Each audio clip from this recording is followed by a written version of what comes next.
There's your piston. Scratch on the front. Can't feel them. And this, 136 hours, whatever. Shane Watts from Australia. So here's the 2023 KTM 300XE. This bike has 135 hours on it, and I'm going to do the top end. I've never had a single problem really with this bike. It still has the original spark plug. I've modified the suspension, done some sets of brake pads and tires, but overall this bike's been pretty flawless. And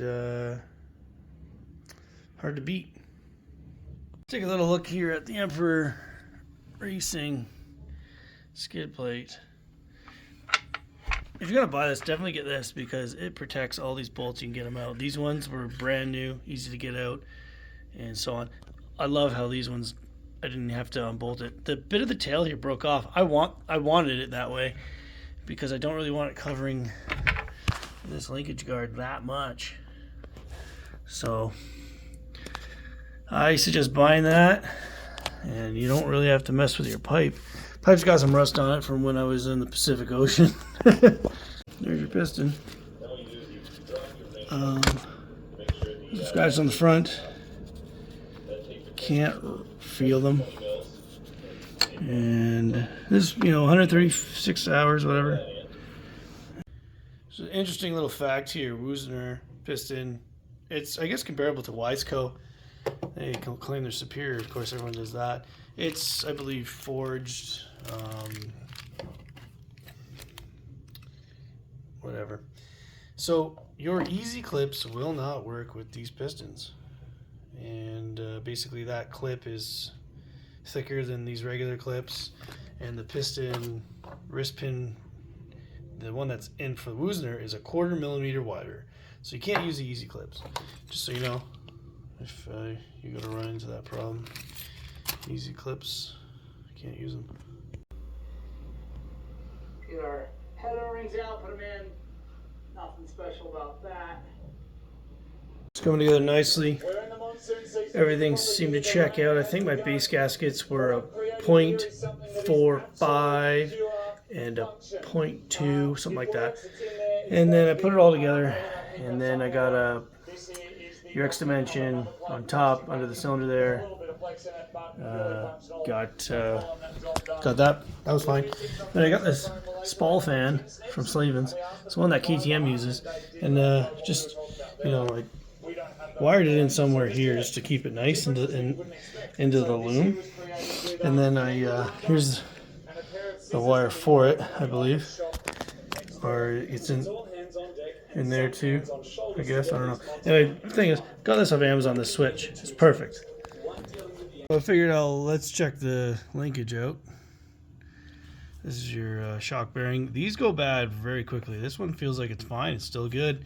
In here, I just had this bushing out, and it's good. Just needs new grease.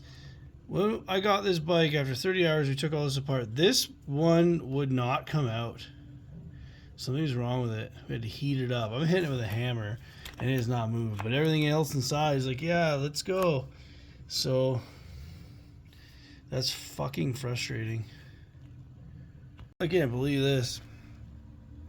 I've seen these bearings go bad in 30 hours. This one has 130 hours on it. It's a little low on some oil or grease, but it's fucking good. Almost looks like it's missing a pin, but I'm pretty sure it's just because the grease is gone. That's hilarious. Can't get this guy out. I'll wait till I send the shocker for service. We'll grease this and the dog bone. Like the dog bone. Like, it's good in there. Where's that light? It just needs to be cleaned. Like, they're not seized at all. Like, awesome. If it's dry in there, you're in trouble. But it's just muddy.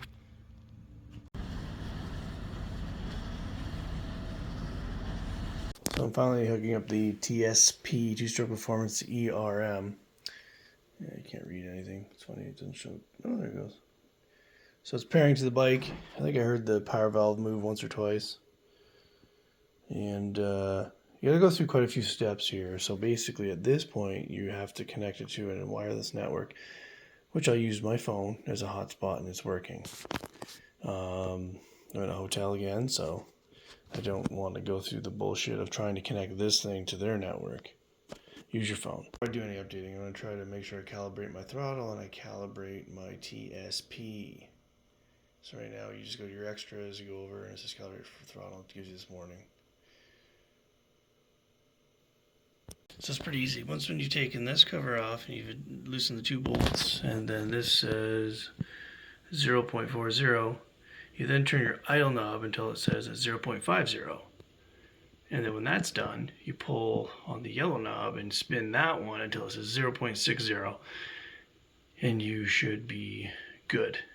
And then release your high idle setting, and then you should see 0.50 and your throttle position has been calibrated. After 138 hours, this bike doesn't idle properly, and it's probably because the absolute throttle is set to 0.58 volts. I believe it has to be set to 0.61. So I'm going to back off the red tuner to see if I can get it to read 0.40 at its lowest. I'm going to try that now. Back to the red knob here, right there, which was like the most painful thing ever, all the way out, and we got to 0.39, which I believe is supposed to be at 0.41. I'm going to look this up because this is why the bike doesn't idle right. You got to do this first to make sure. If your bike has a problem, do this first.